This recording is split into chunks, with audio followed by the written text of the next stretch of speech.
Okay, guys. Again, thanks so much for joining us today. My name is Eric Kyle. I'm the president of Kyle Media. We produce Great Lakes Scuttlebutt Magazine along with the Marine Ad Network. And today we're going to be tackling four topics that I know everybody in the marine industry is wanting to make sure that they avoid wasting money on digital advertising. Just a little bit of history. As a publisher for the marine industry, after the recession, we started to take a pretty deep look at what we could do in the digital side of things in order to help out our advertisers achieve their goals when it came to their ROI. And my wife, Melanie, who's been a long-time blogger, has run many different forums, offered me some insight on what the marine industry needed.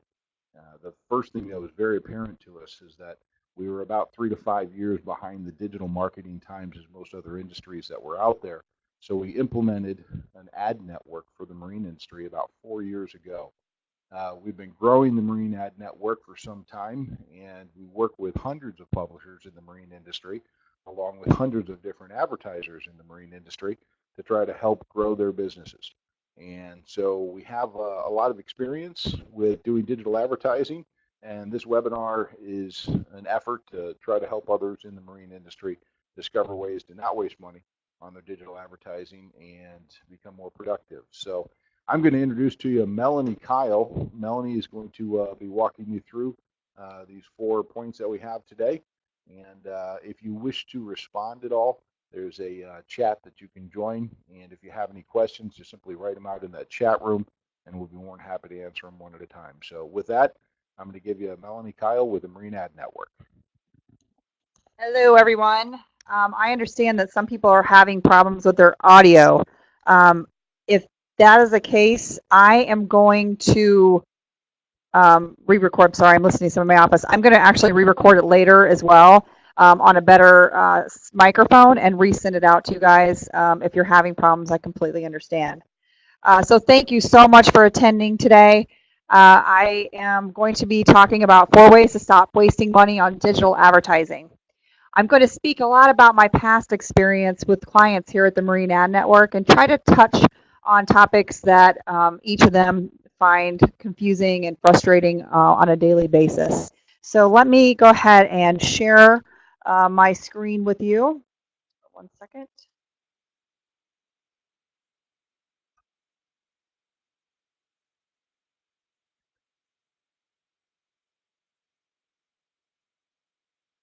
Okay. Everybody should now be seeing my PowerPoint presentation.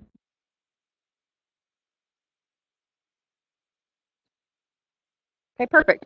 So my 4 discussion topics today are going to be, first, understanding your target audience. It amazes me as business owners that sometimes we don't stop and think about exactly who we're targeting.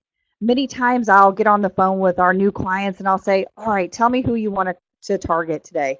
And they'll just be like, oh, we need to target women in between the age of 20 and 50. Well, we really want to get even more dialed into our target audience. And so we'll talk a little bit today about ways we can do that. I'm not going to spend a whole lot of time on that, but I do think it's very important to eliminate waste by knowing exactly who you want to target in your digital campaigns. And it definitely makes utilizing some of the other platforms much easier and getting a better return on your investment by doing that. The second thing we're going to talk about very briefly are just learning about the platforms you're using. Each platform has different pros and cons, and they don't all take care of everything. So it's important that we utilize a good combination of all the different digital marketing platforms out there. And we're going to talk briefly kind of about the pros and cons of each one of those. The third thing, and when we're really going to start getting into the meat of the presentation, is talking about optimizing your landing page.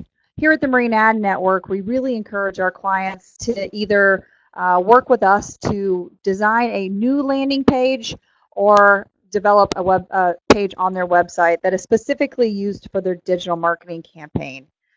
Something that's very easy for your consumers to use to enter their email and maybe a contact phone number.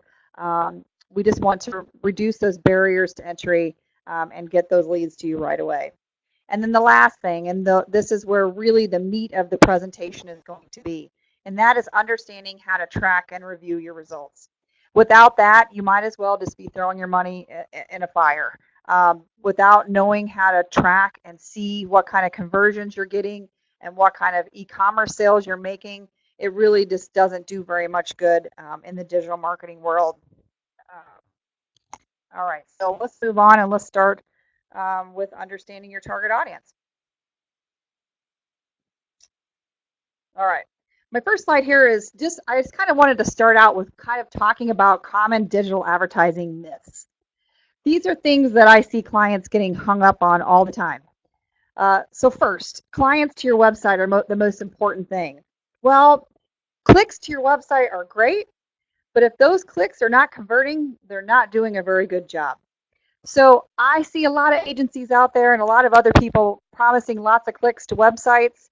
And unfortunately, sometimes those aren't your target audience. So I can go out and get you tons of traffic to your website and clicks over to your website. But if those clicks aren't converting into actual clients, not doing you very much good. So I really encourage people not to get hung up so much on clicks to your website. It's very important, yes, but it's not the entire piece of the pie. The second thing that I see a lot of clients doing are targeting everybody. So targeting the entire United States, and we're targeting all sailboaters out there. Well, that's nice, but unfortunately there are a lot of different types of sailboaters. There's not just one type of sailboater all over the United States. In the Great Lakes, we don't sail in the winter. We only sail in the summertime. So we really want to target Great Lakes sailing people in the summertime when they're getting their boats out and getting things ready to go out for that first initial sail. So I just encourage you to, the more dialed down you can get into your target audience, the better. You're really going to see much, much better results with having a smaller targeted audience. And then digital marketing is only successful if you get good traffic. Well, I would say that this is somewhat correct, but also getting traffic to your website does also provide some branding value to you, and it does get your word across. We're going to talk a little bit later about the conversion and attribution models, and really a lot of times people will see your ad, but it may take upwards of 10 times for them to see your ad, and maybe even on different platforms before they even make that first click over to your website. So a lot of times it takes a while to get those clicks going and to make them into a successful conversion. So the next one is digital marketing can bring in results overnight. And this is where I really talk a lot to my clients about, because they really expect to be seeing conversions in the first day. As soon as we launch campaigns, where's my sales? What's happening? Why are we not getting any conversions? A lot of times I don't see any conversions within the first 30 days of a digital campaign. Sometimes it can take even longer than that with big ticket price items. So it does take time. We're constantly optimizing here in our office campaigns, finding out what works and what doesn't work.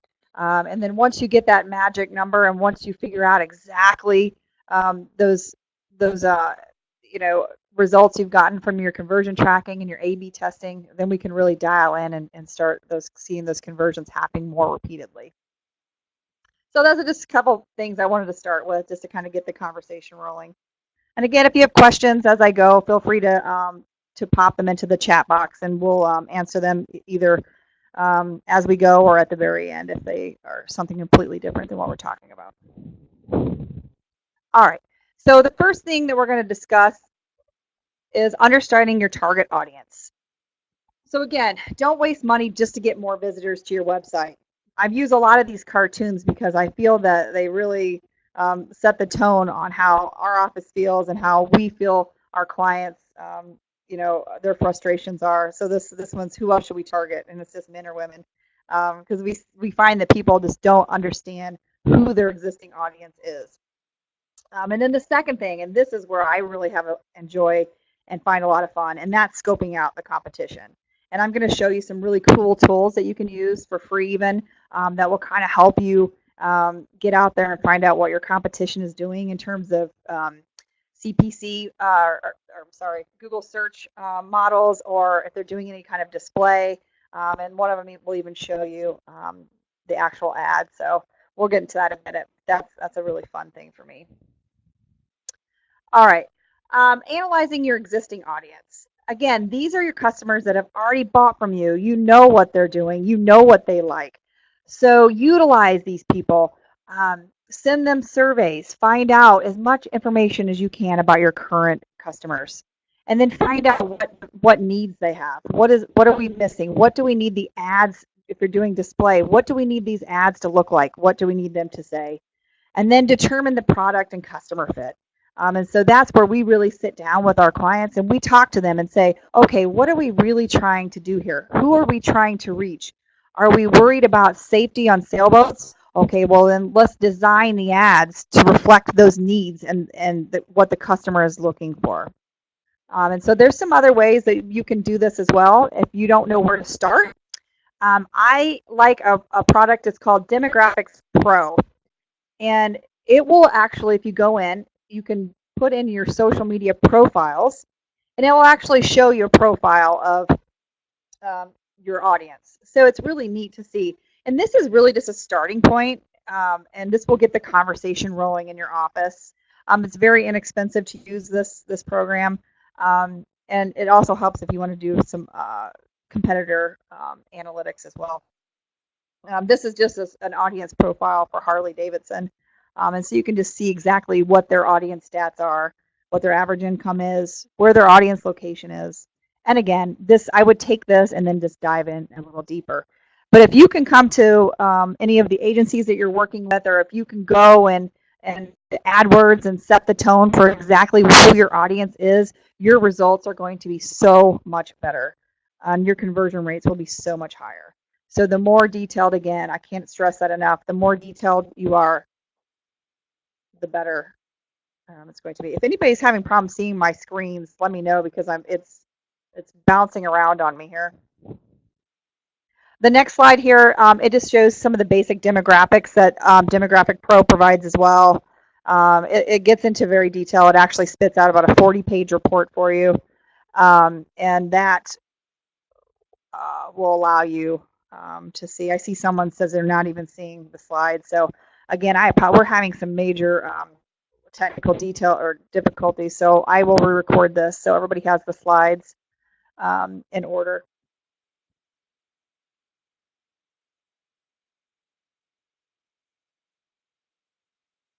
Okay, the next one we're going to talk about is scoping out your competition. And this is where the real fun comes in. So there are so many free tools out there to use that will actually show you exactly where your competition is advertising, what their ads look like, what their text ads read, and you can find out how much they're spending on their CPC campaigns, and many, many more things. And probably my all-time favorite is SEMrush. And let's see, I have a slide here that kind of shows you. I just did a domain search for cray.com, and it showed me how much in paid search they're getting, how much in organic search they're getting. It showed me what their ads looked like, not only display, but also in their text ads. And so we got some really good information to use, because now I can take that, and when I'm designing my campaigns, if I'm a C-Ray competitor, I know what keywords C-Ray is now bidding on. I know what their ads look like, and I know who their target audience is. And so I can not only go after those, but then I can also go in and I can grab those keywords that they're not utilizing.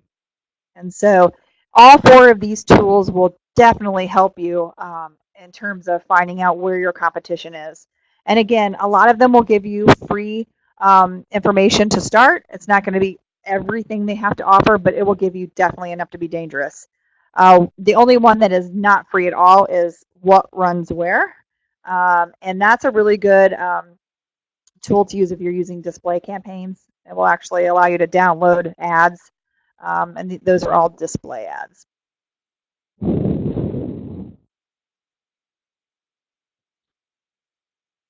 Okay, moving on.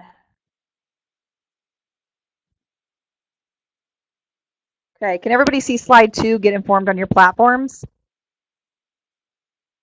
Perfect. I think it's caught up with me now. All right. Again, I'm not going to spend very much time here, but I do want to talk briefly about each of the different platforms, and there are many others here. I just wanted to kind of give you a brief overview of the pros and cons of each one of these. I will have this PowerPoint available for download, so you can come back and look at some of these slides. But it's amazing when you look at these numbers. They're very staggering. When you look at how many hours of video are uploaded every 60 seconds. So 500 hours of video is uploaded every 60 seconds. 3.3 million Facebook posts every 60 seconds. And folks, this was from 2016. So this number has only increased since then. So these numbers are staggering. And so do they all work? Yes. They all have pros and cons? Yes. But let me tell you, your customers are utilizing all of these platforms. So it's important to know what each of these platforms can do and how they can contact the voter that you're looking for, or your audience that you're looking for, whether it be B2B or B2C.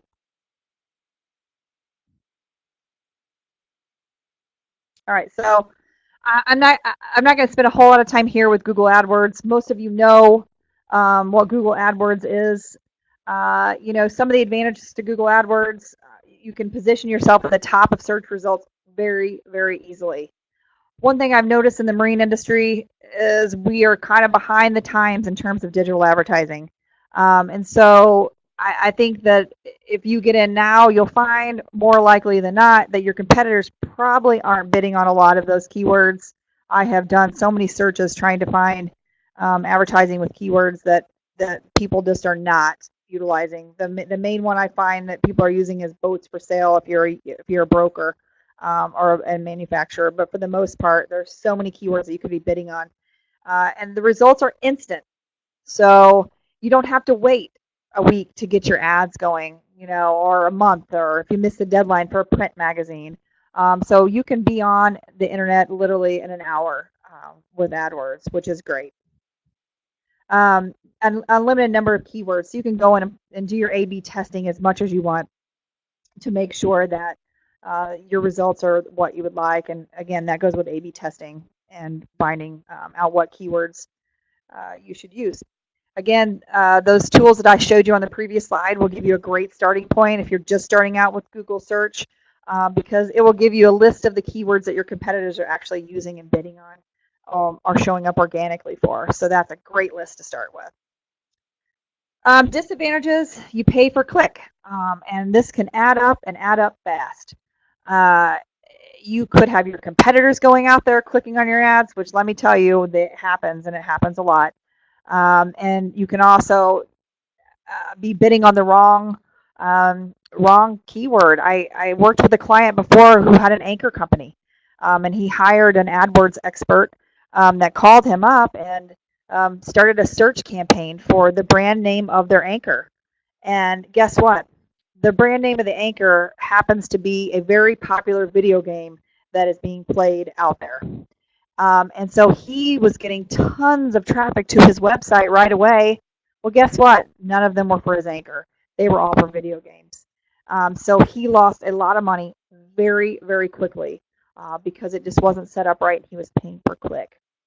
So it's really important if you're bidding on keywords that have other like games or a different kind of business out there that isn't relevant to what you do, that you really look at that and use negative keywords and work on that, so you're not paying for clicks that don't have anything to do with your company.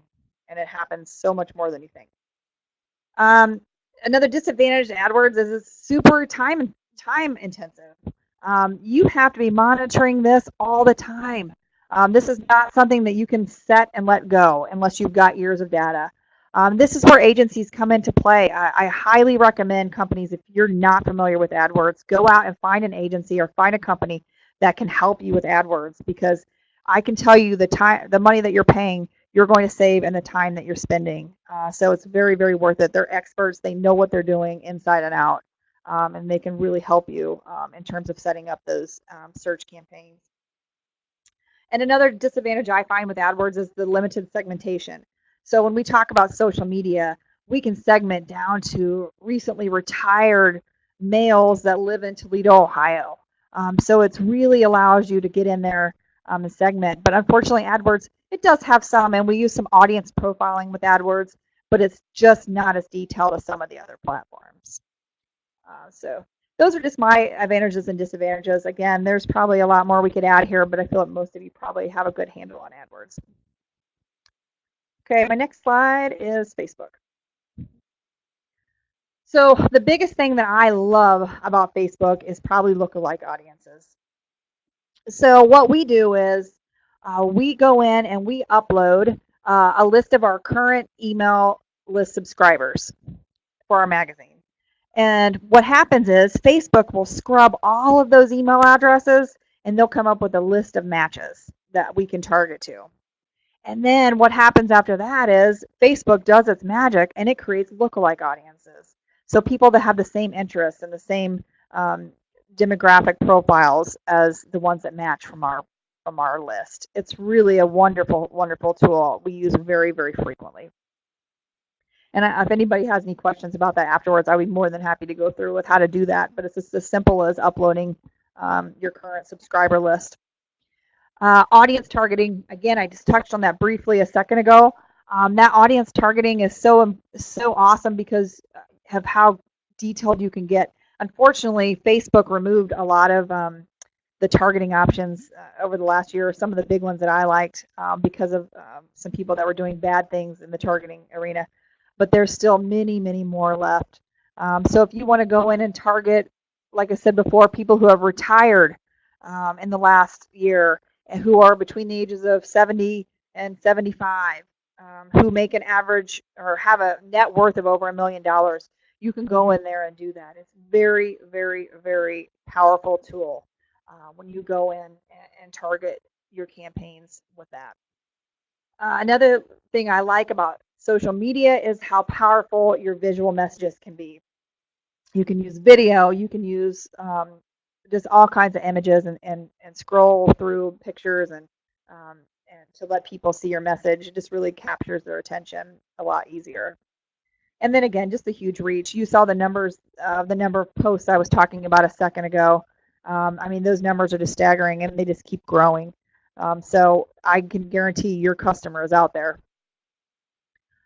Disadvantages, it can be difficult to capture people's attention. Obviously, you see how many different types you have sponsored posts in your news feed. Sometimes people just kind of get immune to that and skip through. So you have to really be careful in capturing your creative message good to get their attention.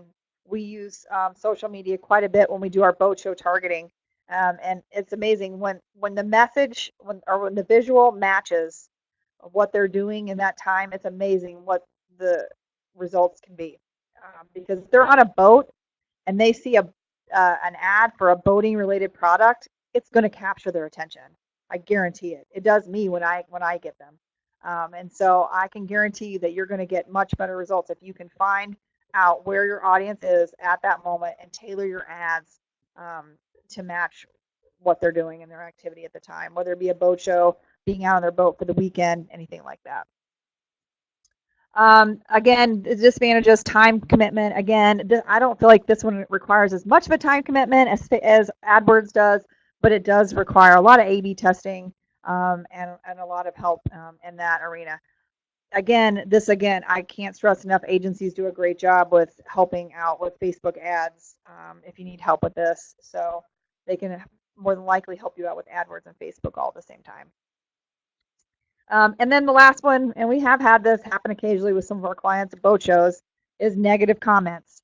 And unfortunately, it happens. There are people out there that have probably dealt with you and have bad blood, and they happen to be at a boat show and they see your ad and they leave negative comments. It doesn't always have to be bad. We always try to follow up with those as soon as possible and work those out. But, on AdWords, you can't leave a negative comment, but unfortunately on social media you can. So it's just kind of par for the course, and you just have to deal with it. All right, so let's move on. I'm going to toot my own horn here for a second and talk about ad networks. and what ad networks can do for you. Let me get on the right slide. There we go.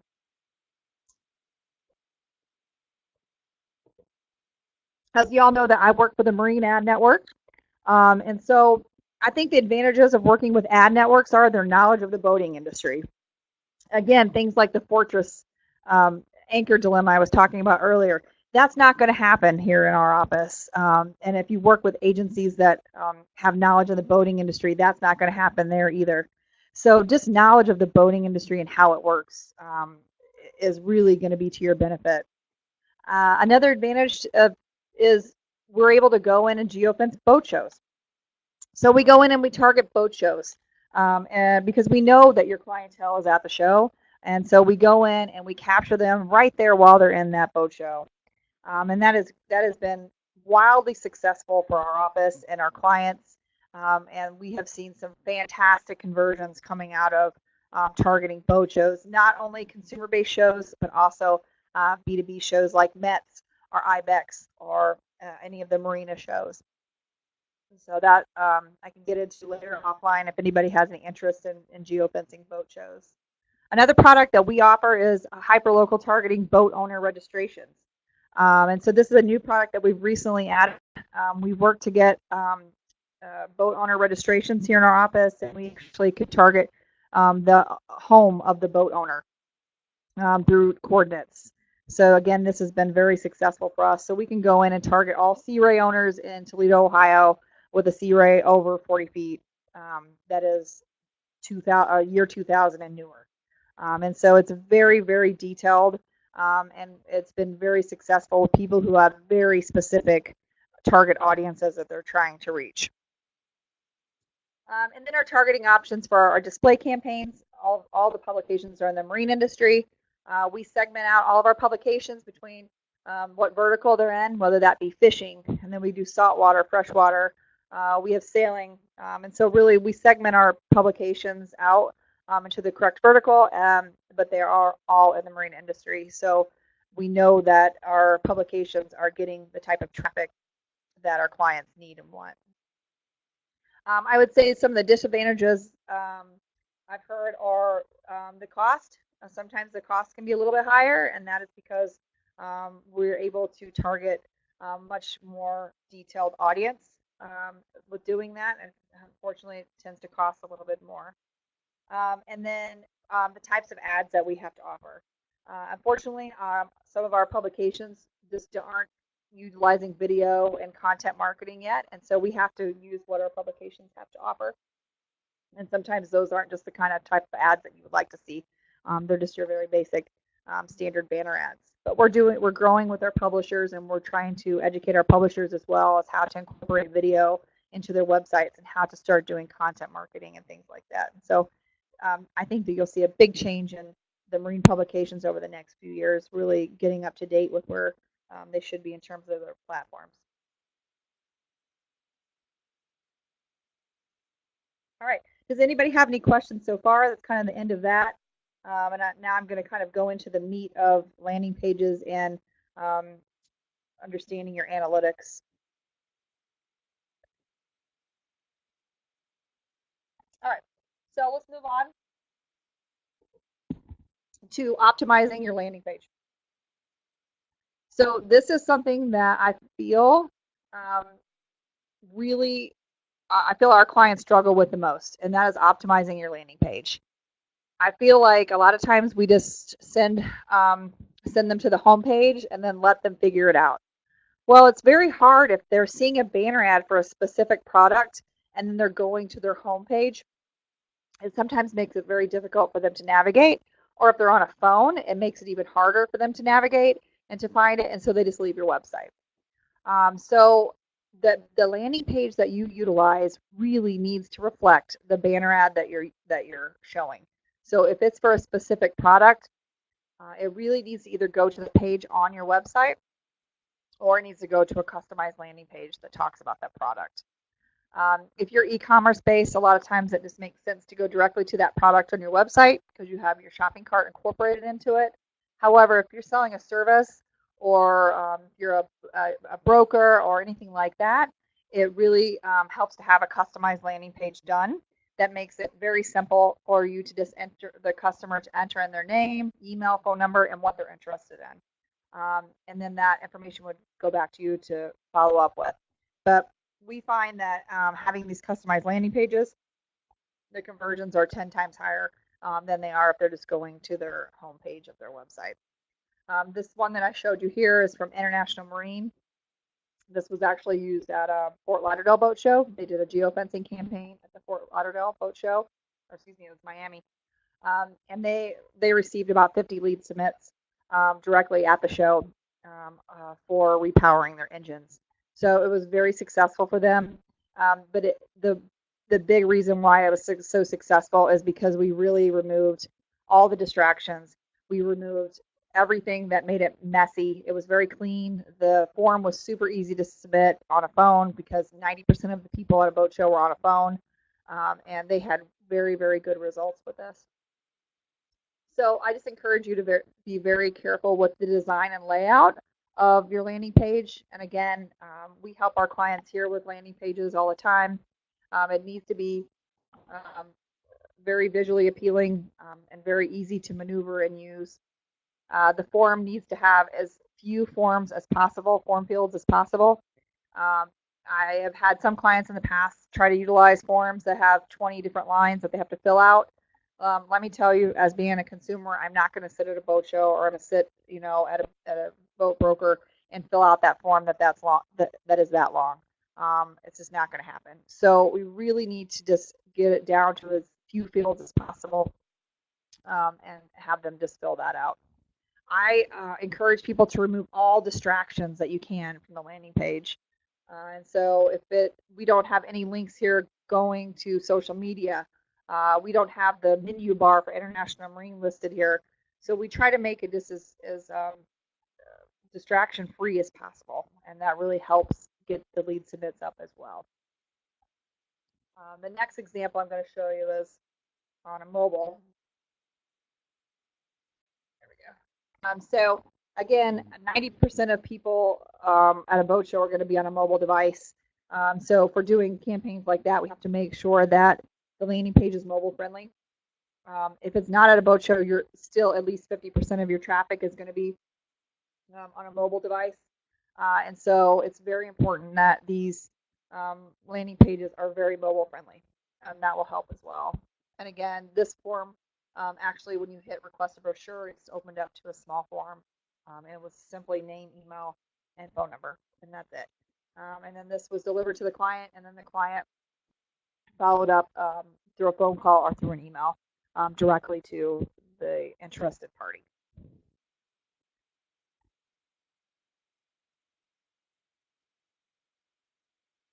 Okay, so now we're moving on to understanding how to track results.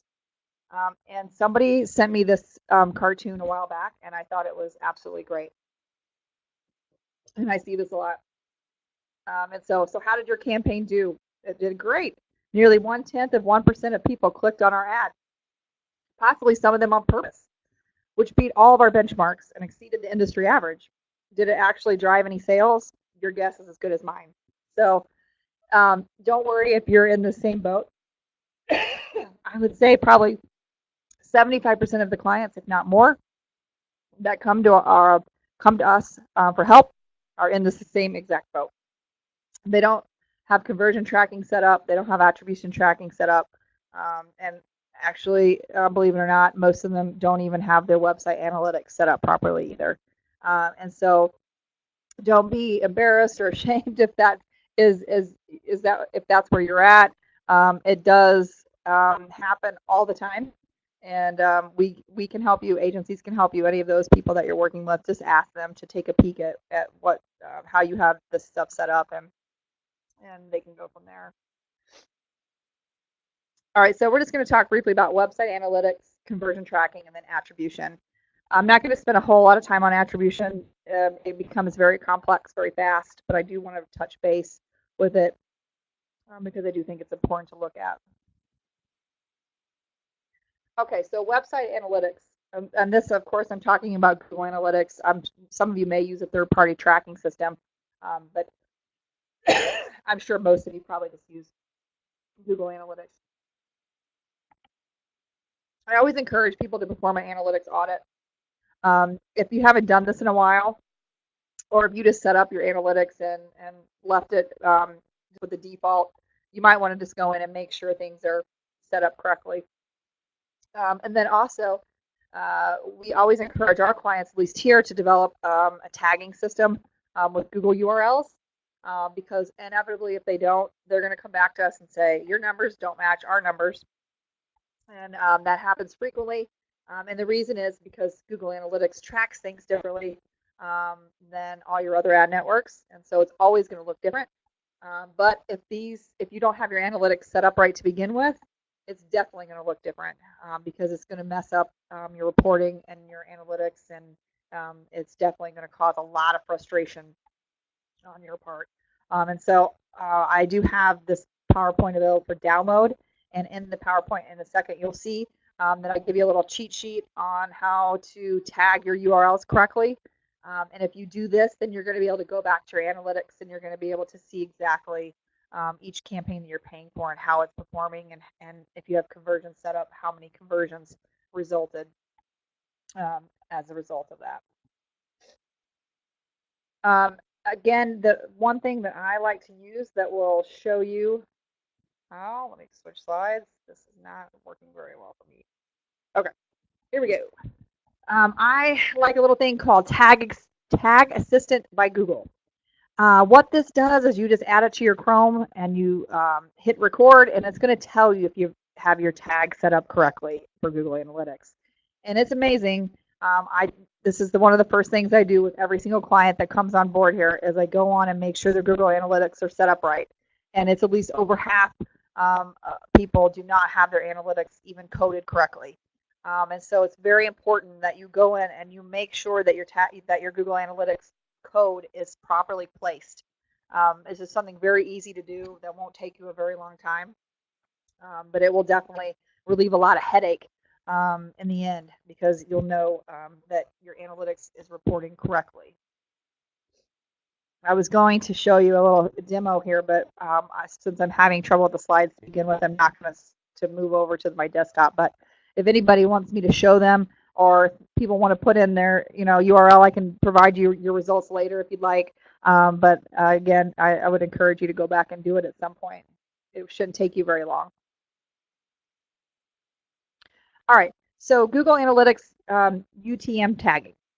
All right, so this is the easiest thing for you to do, and it will also make your campaign tracking so much easier. So Google provides you with a website that you can go to build these URLs. And they're super easy. It's going to give you a little questionnaire. It's going to say, okay, what is your domain? So as you can see here, it's the marineadnetwork.net. Okay, what is the source? All right, so my source in this example was a newsletter. All right, so how did that newsletter go out? All right, it went out in an email format. And what was the email about? It was about a webinar. And then what was the content of the email? It was a text link. It wasn't a banner. And so you can see I can go through all of these, and what's going to happen is it's going to report back in my analytics reports, and it's going to be nicely displayed. And I'm going to be able to go back and look, okay, I sent out a newsletter and I sent out banner ads, and I put an ad on Facebook all about my webinar, and each one of them are going to have different tracking URL links, and then it's going to be nicely displayed in my reporting, showing me exactly how many converted from each of those sources. So I'll know next time I do a webinar where I need to invest my money at, because I'm going to know which one performed better. Had I not set up these tracking links separately, I wouldn't know if Facebook provided more leads, if LinkedIn provided more leads, if my own email newsletter provided more leads. It would be very, very hard for me to determine those goals in my Google Analytics if I didn't have these tracking links set up. Another thing it's going to help you do is a lot of times in analytics, you'll see that they're private or blocked referral URLs. It will still show blocked, but it will still show up under the campaign. So you'll still know where those are coming from. So it's just really going to clean up everything quite a bit. And again, this is a free service that Google offers. And so I just encourage you to bookmark this somewhere. And anytime you provide a tracking link or a URL to somebody for a digital advertising campaign, that you immediately go and you utilize this and set up a tracking link. I would say out of all of our clients, we probably have 5% that do this on their own. So most of them do not do this. So this is something that we really encourage you to do. And this next slide is just a cheat sheet that I added in here. If you want to download this, this just kind of goes through each one of the dimensions and what it is. I found this on funnel.com, the funnel website, but it's a very good layout of the parameters and what you would use them for. So if you want to just download this for your cheat sheet later, this will definitely help you setting up those tracking links. All right, my next slide is just 6 common mistakes with tagging. The first being not tagging at all. And so obviously that's not going to provide you with the results you want. The second is not being consistent.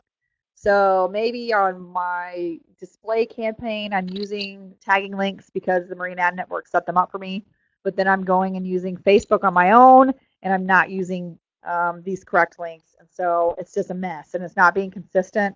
And so it's not going to provide you much help in terms of your reporting and looking to see what kind of return on investment you got. So really, I encourage, if you're going to use them with everything, not just one thing. Another thing is using different cases for the same tags. So if you do Facebook and you do a capital F and then you do Facebook with a lowercase f, it's going to actually record those as 2 different things. And so it doesn't just automatically lump them together. So just make sure you come up with a common theme that your company uses and utilize that across the board. Because if not, you're going to have 2 different things and they're going to be very confusing for you to know if it's the same. And trust me, it's a major headache when you have Facebook twice on there, and every time you download the report, you're going to have to lump them back together. It's just a major headache and time constraint. So just get into the habit of doing that now. Another thing is tagging internal links. Okay, so you don't want your internal links to be tagged. So you only want your outside links to be tagged back in. You don't want your own website to be a referral.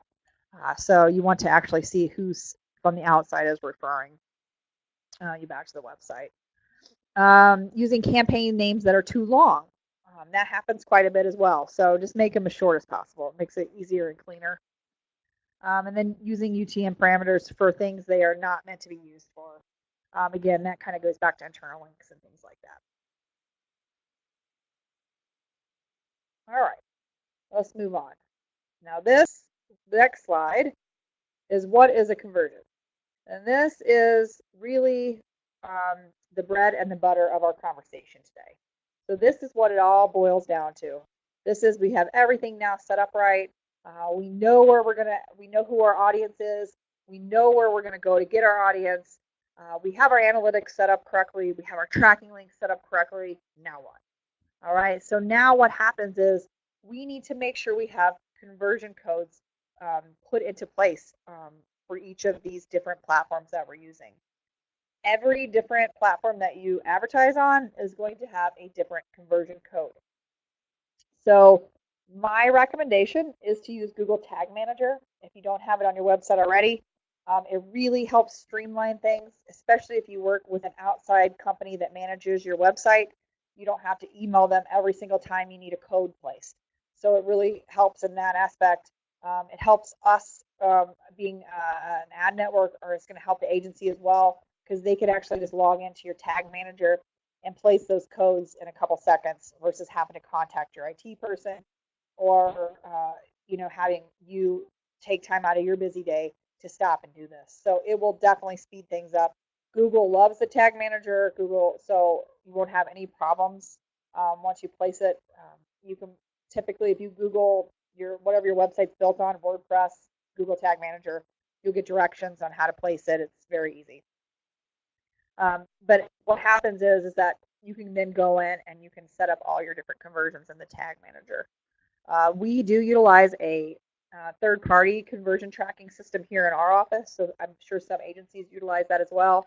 And so we only have to place one tracking pixel, our conversion code, excuse me, and that will track across the board. But if you're doing it on your own and you're not paying for a third-party system, you're probably going to have to place separate conversion pixels for every different platform that you use.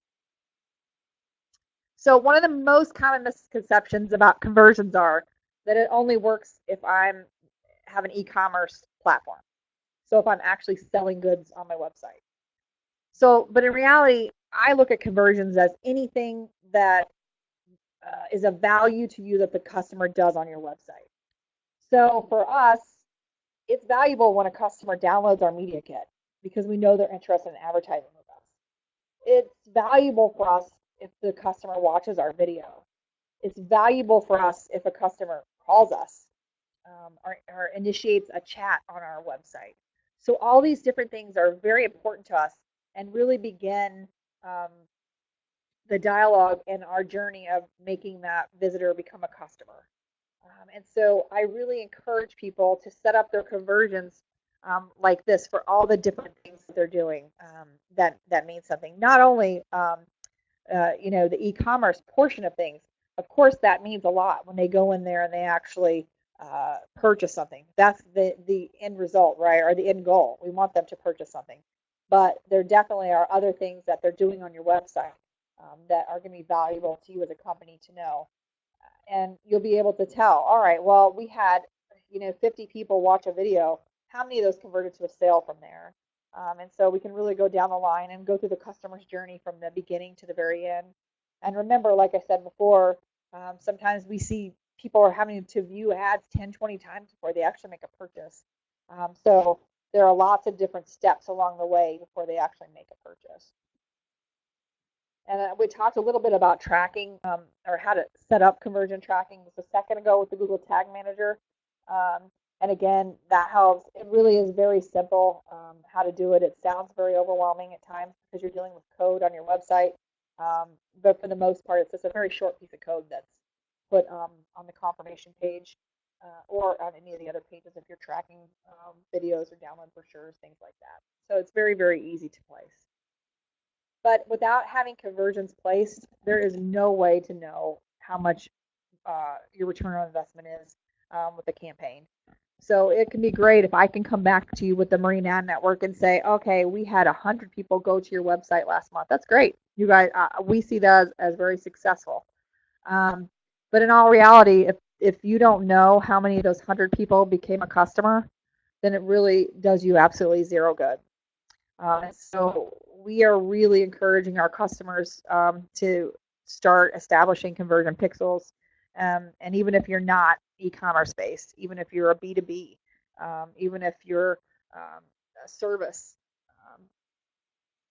a boat broker, they're not going to buy the boat on your website, but they probably will call. And so it would be nice to know how many calls came from a campaign from each individual one. And eventually what's going to happen is that you're going to have so much data that you're going to be able to look back after a few months or even 6 months, and you're going to be able to say, okay, wow, I put $5 into this and I got $1,000 out. That would be nice. But you get what I'm saying. You're going to be able to know. So then when you go to do your budgeting for the following year, you're going to know, all right, if I budget this amount for the Marine Ad Network, I'm going to get X back out. And so that's really the end goal and where we really want to get to in the long run. And then the last thing I'm going to talk about here is, let me get over this slide, is attribution. And this is very confusing to some people, so I don't want to spend a whole lot of time here, but I want people to understand. So attribution is basically how many touch points that customer has to make before it turns into a conversion. So there are different types of attribution models. If you just downloaded Google Analytics right out of the box and you didn't change anything on your Google Analytics, it's set up as last touch attribution. So what that means is the last click that customer clicked on is who got the credit for converting that customer. So they could have actually went from the Marine Ad Network, and then they could have seen your ad on Facebook, and then they could have seen your ad on LinkedIn, and then they finally made that purchase or that conversion. So LinkedIn in this case would be the one that would get the credit for it, even though Marine Ad Network introduced the customer to that product first. And so it happens so much where customers are doing multiple days of data, they're doing research, and so they're really finding your product in a lot of different ways after that first initial contact. Um, First touch is the same example, but Marine Ad Network would have gotten credit for that. And then linear is when you assign a weight to each of the touch points. And so Marine Ad Network would get a small percentage, Facebook would, and then obviously LinkedIn would get a larger percentage because that was the last outlet that the customer saw before it made that conversion. So again, your agencies or we can help you work on this to get your attribution model set up correctly. But it's really important to know the whole journey of your customer from being just a lead or from the first time they visit your website to what other points they're going to and when they finally make that purchase. So just something to think about. So that is the end. And I just went through a whole lot of information really quickly. So I didn't, if anybody has any questions, feel free to leave a message here. Again, I'm going to actually re-record this with some better sound and some better slide presentations here. And I will send that out to everybody as well afterwards. But this is our presentation, and these are the 4 ways that we have to save money with digital advertising. Okay, thanks so much, guys, for joining us today. Are there any questions that we can try to address at this moment before we get up to our hour-long presentation point?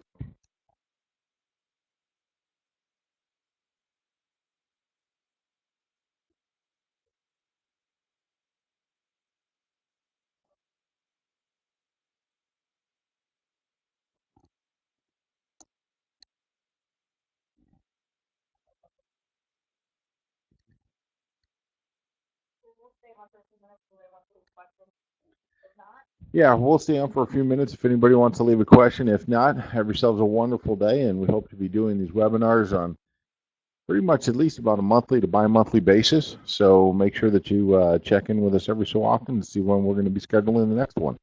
Thanks so much, and again, we'll stay on for a few minutes just in case anybody has any questions, and have yourselves a great day. Bye.